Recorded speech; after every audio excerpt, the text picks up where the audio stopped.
Sri Aurobindo is regarded as a accomplished yogi.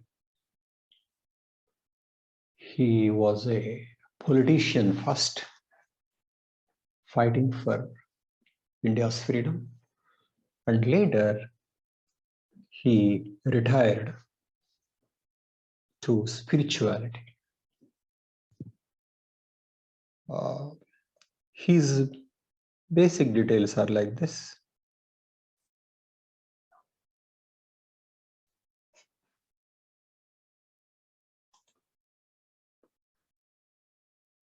He was sent to England at the age of 7. The age of 7.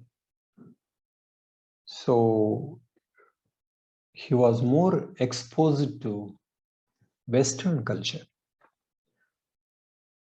After finishing his education there, he came back to India and he worked in the service of Baroda state during 1893 to 1906. First in revenue department, next as a professor. Later he worked as principal of National College, Calcutta.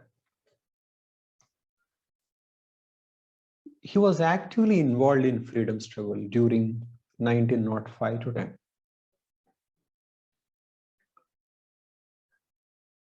10. He was popular as an extremist leader along with Bipin Chandra Pal and Lala Lajpat Roy. And he, for his alleged role in Alipur bomb conspiracy, where an assassination attempt of a district judge was made in 1908, he was arrested and he had to spend a year in a jail, Alipur jail. And it is during that stay in jail, he had some mystical experience. And after he was released due to lack of evidence. Instead of continuing politics, he left to Pondicherry, which was under the French control, beyond the reach of the British. And from then onwards, he did not take part in politics. And he was pursuing spirituality. Some of his very important books are The Ideal of Human Unity, The Life Divine, and Synthesis of Yoga. Okay. Aurobindo's ideas on nationalism are interesting, and they are a part of his ideas on nature of human existence. He believed, for example, Indian freedom is God's work. Is God's work. So God was asking, cooperating for India to be free. Okay. One may think, what is this, and how can one say this God is interested? Here one has to understand that Aurobindo's God is not like common man's God like Lord Venkateshwar, where you pray, where a person prays and God grants the wish. To Aurobindo, God is like one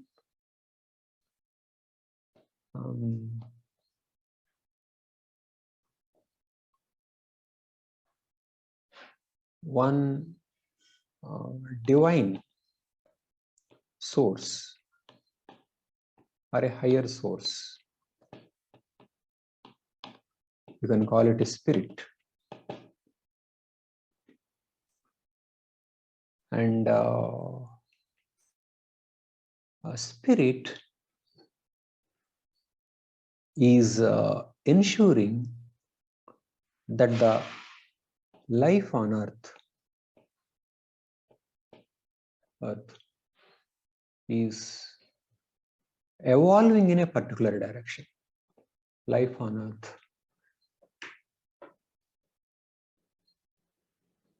is evolving. Okay. So this is similar to Hegel's idea.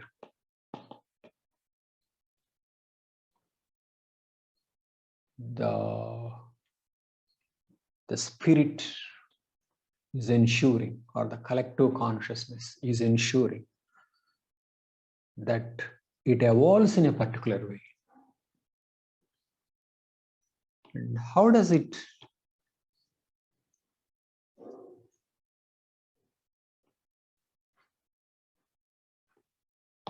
evolve? It evolves in terms of greater freedom. Greater freedom. And for this greater freedom to be possible,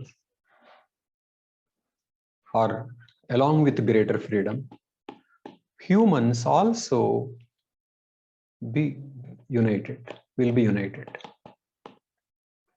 So it is the part of human evolution, part of the design of God or a spirit, that mankind is going to be united and there is going to be greater freedom.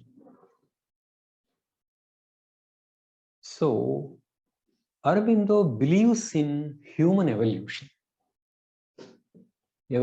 of collective consciousness in terms of higher freedom and unity. Okay.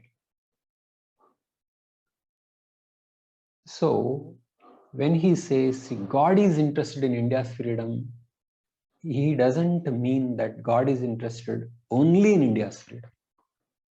God is interested in freedom of many people. So in that sense, God is not particular only about India. So let us look at what he said.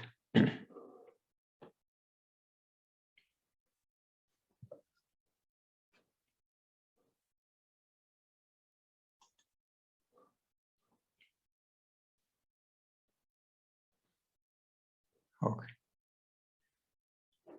Along with Hegel, there is one more. Teilhard de Chardin also believed in human evolution. He is this Chardin. This is what Aurobindo said. Indeed, it is God's will that we should be ourselves and we should recognize ourselves. Taken from the ideal of Karma Yogi. Okay. But if God is willing to, God is wishing that India would be free, then why would he make India face repression from the government? Aurobindo has explanation for that also. Repression is nothing but the hammer of God that is beating us into shape so that we may be molded into a mighty nation and an instrument for his work in the world.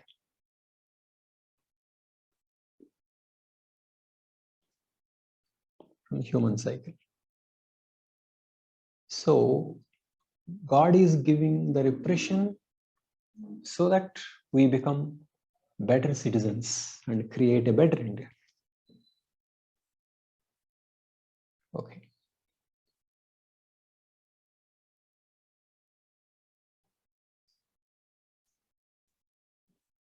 And this thing is part of human unity. God is interested in India, making India free, because he is interested in unity of mankind. The unity of mankind is evidently a part of nature's eventual scheme and must come about. Nature here is God. Then, how is this unity produced? Nature takes up ideas and half carries them out, then drops them by wayside to resume them in some future era with better combination. So, mankind tries some ideas and then drops them and then picks up some ideas. So in that way, consciousness, collective consciousness will be becoming increasingly better towards higher freedom, more reflexivity and unity. Okay. So in that sense, there is a higher force that is guiding mankind, of which India is a part. It is not that God is guiding only India. Okay. But then,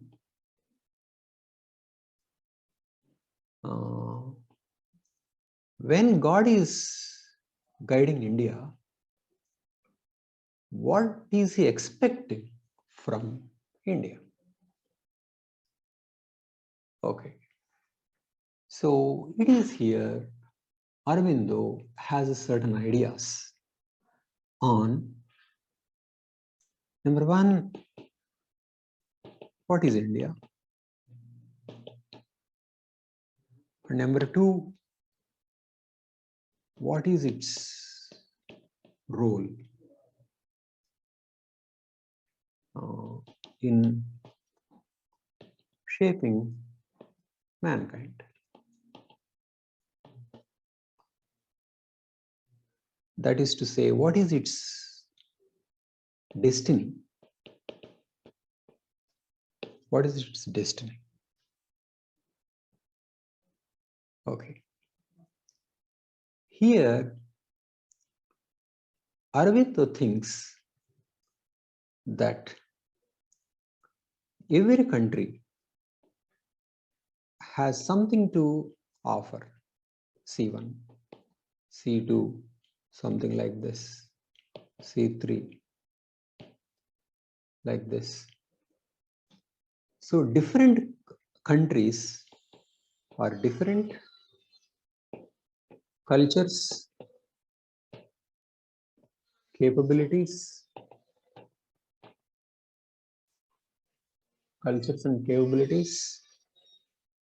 and they have to make unique contribution given their nature.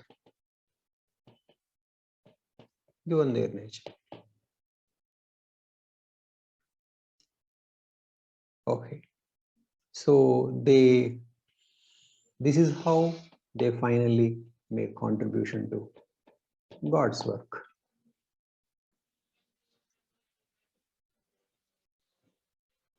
And what is India's role in this? What is India's role in this? Is an issue. Aurobindo thinks India's uniqueness is its spirituality. some countries may be unique in terms of strength or beauty. But India is good at spirituality. So India should contribute spirituality to the world, because that is India's, what you can say in modern terms, comparative advantage. Okay, let us look at this. First of all, was there in India at the time Aurobindo was talking? Aurobindo knows that there was not like in India as a nation. He says India had been a nation only in the sense of having a common soul life, common culture, common social organization, a common political head, but not a nation state. Not a nation state means that it is not belonging to a political community where people feel this is ours. So there's a common culture. Why there is no sense of belonging to one political community? Because India was divided into self-villages which are like little republics. So Aurobindo says, the day of the independent village or group of villages has gone and must not be revived. India was not a nation because it was independent villages. But now Aurobindo says that has gone due to British rule. Okay, this is similar to A.R. Desai's explanation of how India came into existence. Villages were there, they were independent, and colonial rule destroyed their independence and created one India. So this is similar to Marxist interpretation. But Aurobindo says what happened should not be revived, should not be brought back, should not be undone. The nation demands its hour of fulfillment and seeks to gather the village life of its rural population into a mighty, single and compact democratic nationality. We must make the nation what the village community was of old, self-sufficient and self-centered, autonomous and exclusive. The ideal of national Swaraj from the human psyche. So there were villages like this, independent. The British rule came and destroyed their independence and all became one. And now we shouldn't undo this and we should make an India like that old village. Okay.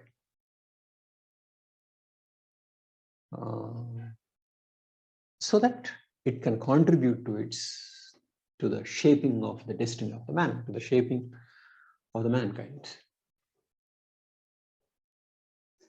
Okay. So what should India be doing?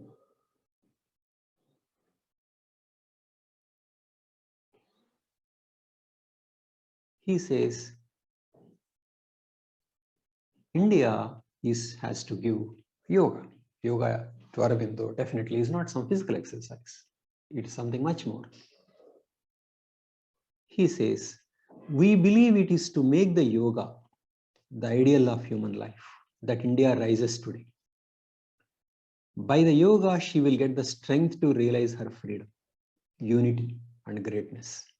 By yoga, she will keep the strength to preserve it. It is a spiritual revolution we foresee, and the material is only shadow or reflex. The material is only shadow or reflex. So India is not to specialize in materialism. That is not its strength. Not that India will remain poor, but the material is only a shadow or a reflex. Its strength is yoga. Okay. Aurobindo thinks um, materialism and yoga are related, but yoga being given importance. But if materialism and yoga are separated, then there are problems. In fact, that is how he looks at medieval India. Okay, this is what he says about 19th century India. The 19th century in India was imitative, self-forgetful, artificial. It aimed at successful reproduction of Europe in India, forgetting the deep saying of Gita. Better the law of one's own being, though to be badly done, than an alien dharma well followed. Death in one's own dharma is better. It is a dangerous thing to follow the law of another's nature. For death in one's own dharma brings new birth. Success in an alien path means only successful suicide. So, Ambedkar believes, be yourself. Don't imitate.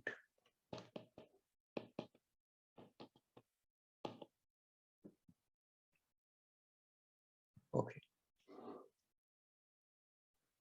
India was trying to imitate in the 19th century. But don't do that.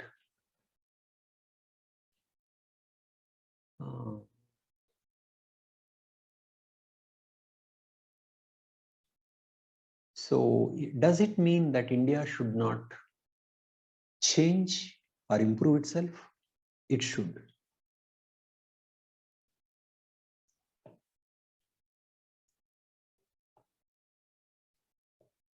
So India should keep certain things and it should also change.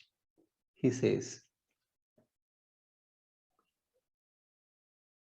we must revolt not only against the tendency towards Europeanization, but also against everything bad in India. This has been the spirit of Hinduism in the past, and there is no reason why it should be different. So change, but don't change in a way of Europeanization. Aurobindo wants conscious change. He says, we will sacrifice no ancient form to an unreasoning love of change. We will keep none which the national spirit deserves to replace by one that is still better and a truer expression of underlying soul of the nation.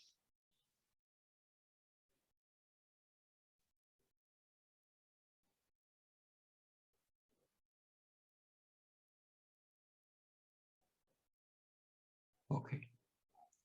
So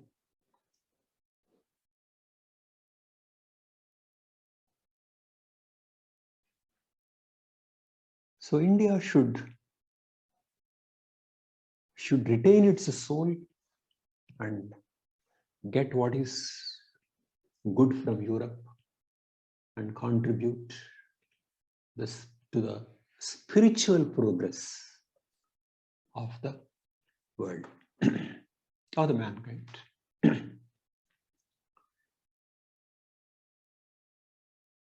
And what kind of political system that Aurobindo might prefer? If you are thinking in terms of capitalism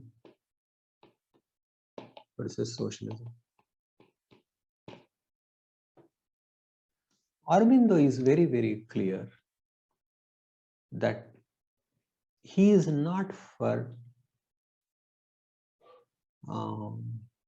capitalism, which is an expression of materialism. Okay. Nor he is for something like socialism or communism, where there is no more liberty. So Aurobindo has a particular notion of freedom, and that freedom won't like materialist capitalism nor individuality removing socialism. So this is what he said.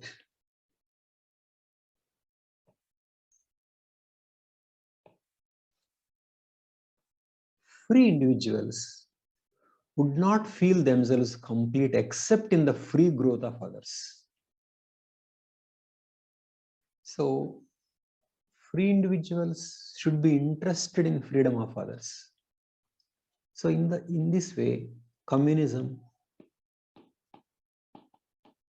is rejected. USSR model is rejected. And a large liberty will be the law of a spiritual society, and the increase in freedom a sign of the growth of human society towards the possibility of true spiritualization. So he wants liberty, but for spiritualization purpose. And liberty or freedom is not simply freedom to consume anything, freedom to buy anything. To Aurobindo, freedom is more of an inner freedom. It is a spiritual and inner freedom that alone can create a perfect human order. So, freedom is not the freedom that the capitalism offers. Not even what democracy offers. It is something more. Okay.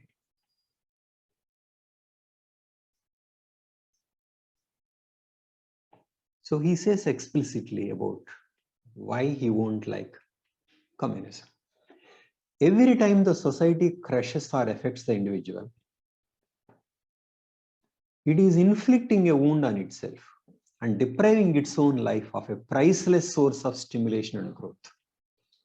The individual too cannot flourish by himself, for the universal, the unity and the collectivity of his fellow beings is his present source of stock.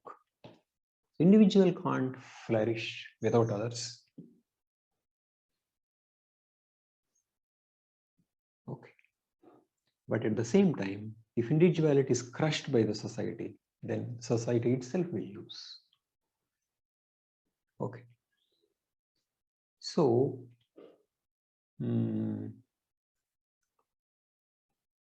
let me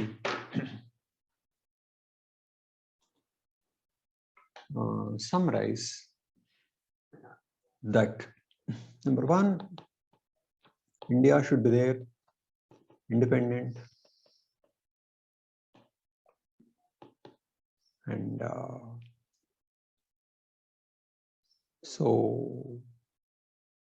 and its role is to contribute to the spirituality of mankind. That's its mankind. Okay. So that's its goal. So essentially, Aurobindo is saying that India has something great to do. And so,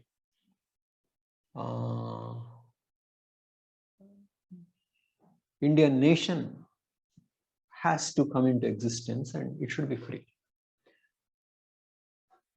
But, I mean, how do I evaluate this?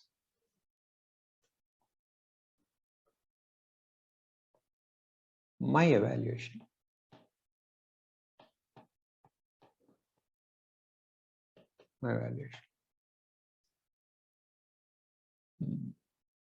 Aurobindo is not seeing in this analysis the problem with nationalism.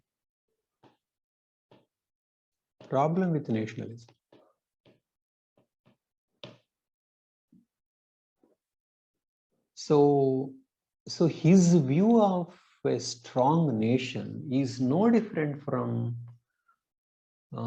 anybody's view of nationalism. So how is his spirituality coming to bring this, throw light on nationalism? So his is called spiritual nationalism because India is supposed to contribute to spirituality.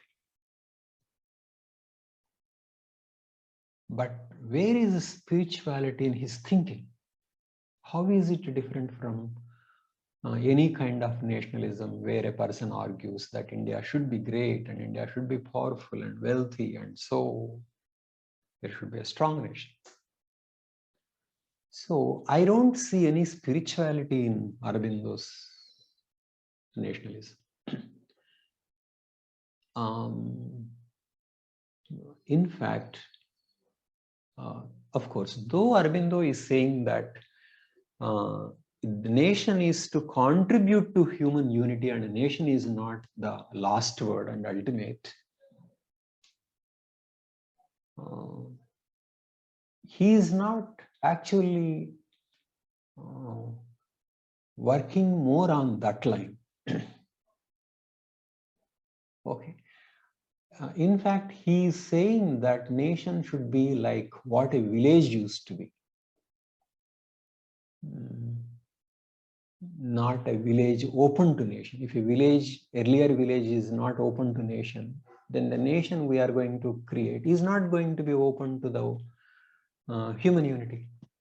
So there is some contradiction in Aurobindo, what Aurobindo said on nation. But that is a less important point. More important point is, what is the spirituality that India has to contribute? Okay. What is Indian spirituality? I would say Indian spirituality is about self. How self is constructed. Its illusory nature. Illusory nature. How self is responsible for other problems. So, a person who knows this should explain how an identity of nation also creates problems.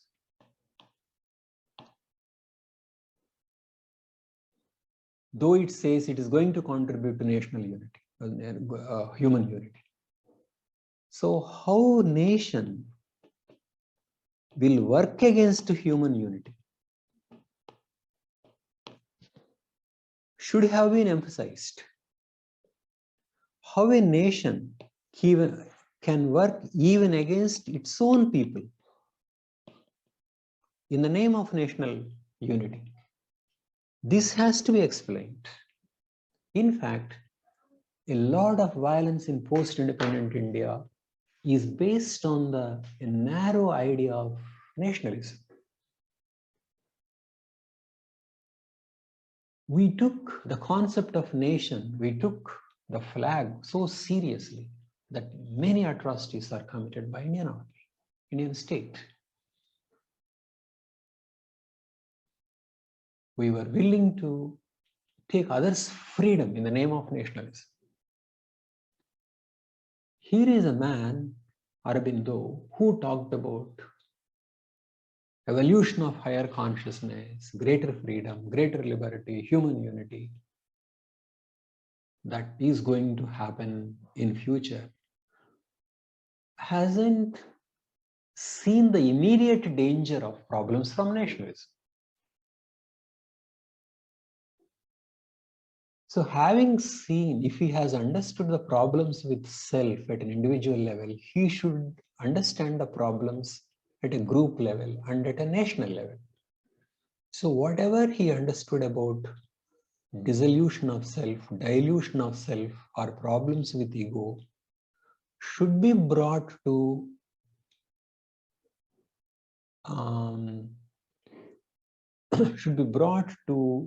throw light on the problems of nationalism, how nation is being created, similar to how self is created, how a nation can work against other nations, individual conflict, like individual conflict, how nation can work against its own people, like how self can work against individual, how self can be destructive of itself. So Aurobindo did not critically look at nationalism on the basis of his understanding of individuality and the process of self. So the kind of nation he created is a kind of ego enlargement of a group. It is egoism.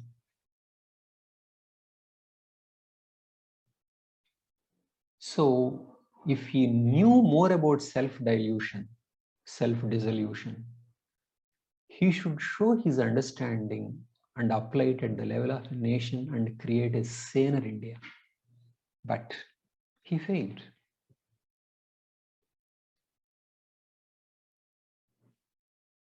So what is spirituality in this? Spiritual nationalism.